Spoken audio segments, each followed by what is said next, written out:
Good day, friends. My name is Bobby Phillips, and I'm based here in Sydney. Today is a beautiful day here in Sydney. It's Saturday, and just relaxing, doing my morning walk, just taking a bit of rest.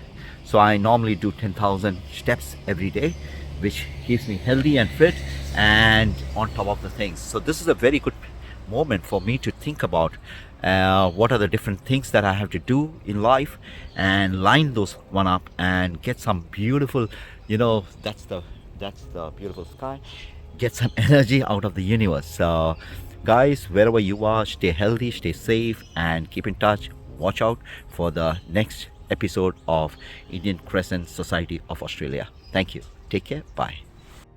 It often surprised me that the insights of followers of the other brands helped to clarify problems that I'd encountered in studying my own tradition.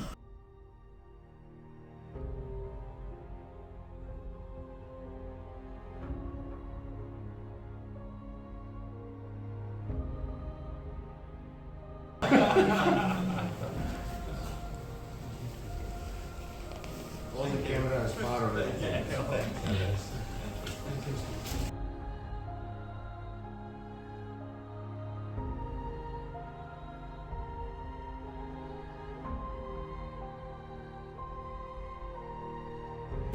Shalom Aleichem, Moedim L'Simcha. I'd first like to pay my tributes to the traditional owners of the land, the Gadigal people of the Eora Nation, and pay tribute to their elders, past, present, and for the growing, developing community leaders. It is just so wonderful when we think about a tradition of being able to respect elders, respect others who've been before you in any community, and especially when we look at the unique background of the Australian community and what we have here. I'm going to start with a correction. I was told, I was accused earlier of being a rabbi. I'm not a rabbi. You have to do hard work to become a rabbi. You need to study, pass exams, not for me. Also an advertisement, I have to say, because I saw Craig Foster in the room and Jihad Dib as a speaker later, there's a wonderful photographic exhibition called We Bleed the Same, with the great photos by Tim Bauer, put together by Liz Deeb Jones, and in an early rendition my face appeared, but my head's been chopped off for the later, smaller exhibition, but Craig's still there, and if you see it advertised or it's in your area, it's really worth looking at. We Bleed the Same says a lot about the community. Now, when I think of social cohesion, I think of peace. Because if a society is at peace, we want society to be at peace with itself. We want it to be dynamic and aspirational, but thinking of itself as one community. The Hebrew word for peace, shalom, comes from the root shalem, meaning whole, complete, and well. When the word shalom, peace, is used in the Jewish Bible in relation to society, it refers to the overall social and spiritual well-being for which we are taught is the highest human aspiration. Now you might be wondering what I'm holding, and I will explain. We are at the midpoint of the Jewish festival of Sukkot, or Tabernacles as it's often known in English. I should point out this is the 165th year in a row my family has celebrated Sukkot as Australians. And I don't know if there are very many countries where members of a religious minority can talk about being able to, in an unmolested way, carry out an important religious practice.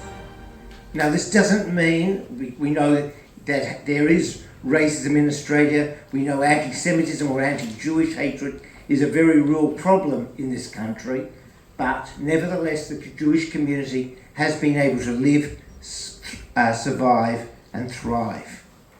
Now the Sukkot, the festival of Sukkot, is a very happy time. There's a lot of singing in the synagogue service, there's a lot of learning, there's time as a community. There are many interesting features of it. We read the book Ecclesiastes or Kohelet, where it's best known for the line, there's a time for every season, time for every purpose under heaven. I want to say there's a time always for multiculturalism and always for social cohesion. And in the Festival of Tabernacles, one thing we do is we have what I'm holding in my hand, which is called the lulav and the etrog. It is 4 species. There is the citron or etrog. It has a beautiful smell. If you smelt something coming in that wasn't me, it's the etrog.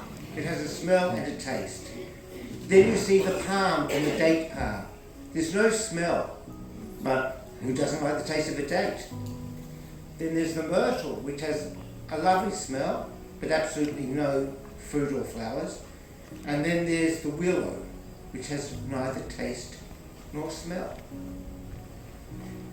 There are many interpretations of what these 4 things mean, but one thing is they're 4 different sorts of people, 4 different sorts of humanity. Now, they're all different, but if we don't hold them together, we do not fulfill our obligations during the festival. We have to value each part as much as the other.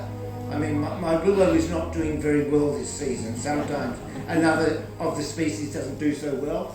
But without the willow being here, this would not be regarded as being able to honour the meaning of the festival. And I see it very much as going together with the whole idea of social cohesion. Here together we have 4 species coexisting, being necessary for each other to be better than each of them can be individually.